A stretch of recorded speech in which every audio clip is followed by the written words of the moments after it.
చిత్తూరు జిల్లా పుంగనూరు మండలం రాఘానిపల్లి గ్రామంలో దాదాపు 75 నివాస గృహాలు ఉన్నాయి. కాగా గ్రామంలో మురికి కాలువలు లేక స్థానికులు ఇబ్బందులు పడుతున్నారు. ఈ సందర్భంగా గ్రామస్తులు మాట్లాడుతూ ఇళ్లలో వాడే నీరు బయటకు వెళ్లే వీలు లేక గ్రామంలో రోడ్లపైనే మురికి నీరు నిలిచి ఉంటుందని గ్రామస్తులు వాపోయారు. మురికి నీరు రోజుల తరబడి నిల్వ ఉండి దుర్వాసనతో ఇబ్బందులు పడుతున్నామని, దోమలు వ్యాప్తి చెంది గ్రామంలో ప్రజలు జ్వరాల బారిన పడుతున్నారని ఆవేదన వ్యక్తం చేశారు. ఈ విషయంపై వెంటనే అధికారులు స్పందించి చర్యలు తీసుకోవాలని గ్రామస్తులు విజ్ఞప్తి చేశారు.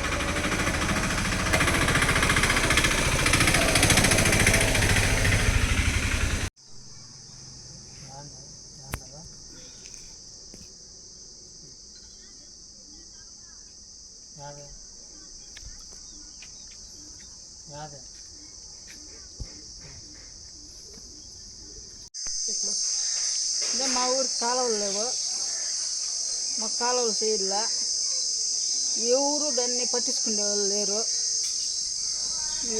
ఎప్పుడుండే మాకేమో చెప్పచ్చా సార్? రాఘానిపల్లి పంచాయతీ మా కాలువలు లేవు, రోడ్లు కింద పాత మురికి కాలువలు తక్కువ మోస్తాను. మేము ఇళ్ళైతే దోమలు గడుస్తూ ఉన్నాయి, జ్వరాలు వచ్చి పిల్లలు అంతా హాస్పిటల్ పోతున్నారు, దగ్గులు జ్వరాలు వస్తూ ఉన్నాయి. మా ఊరికి ఏం చేయలేదు ప్రభుత్వం.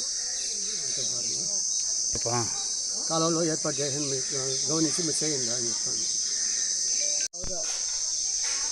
గౌరమ్మ,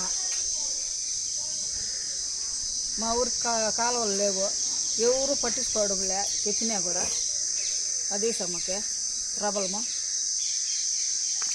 వానలు పాడేస్తే కాలువలు రోడ్లు అంతా ఇండ్లకి కూడా దూరేస్తున్నాయి వానలు వస్తే. చెప్పండి.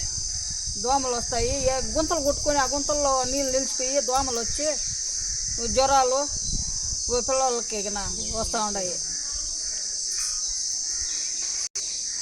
కాలువలు ఏర్పాటు చేయాలి సార్ మాకు.